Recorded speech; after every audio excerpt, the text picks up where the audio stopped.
Okay, this is Bob. Bob, you also did a great job of generating some momentum to begin an initial carving turn on Flatwater and maintain that carve. This whole class is quite good at that. The arrow here is pointing to your top hand.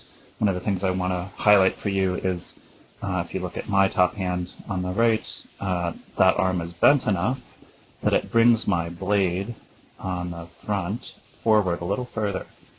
And also brings my hand down closer to my forehead. Now, mine is a little higher than it could be.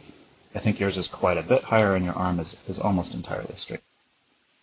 If we think about the catch of your stroke being when your blade is fully in the water here, for both of us, something that I'm looking at is the height of your top hand, ideally eye level or forehead level. I would say that both of ours are a touch high, at least on this stroke.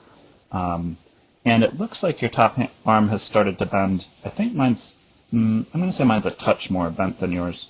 And I think what that gets me is just that my paddle blade is fully in the water, whereas yours, I can see the top fifth of your blade.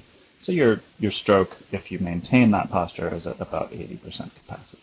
And then Bob, looking at your release, one of the things I'm interested in is just identifying where that blade pops out based on watching the motion of this top hand and when it drops. So watching for that top hand to drop across your cockpit, maybe just a touch earlier. It's at its lowest point there, and then you lift on your back arm. Whereas looking at my stroke, my top hand drops across to the other side of my cockpit with my blade coming out at my hip. Maybe just a touch behind. Maybe I could drop that top hand sooner. Finally, what we'll look for is just some movement in that panel of your life jacket. As you paddle along here, I'm going to play this in slow motion.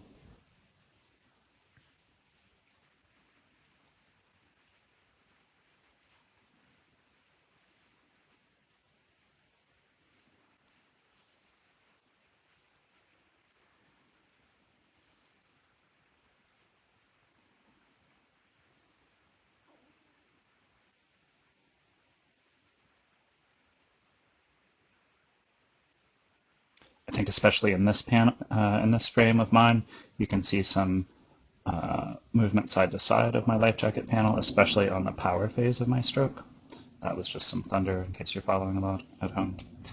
So in general, some really great things to identify to work on in your forward stroke and some pretty smooth carving turns. Really great.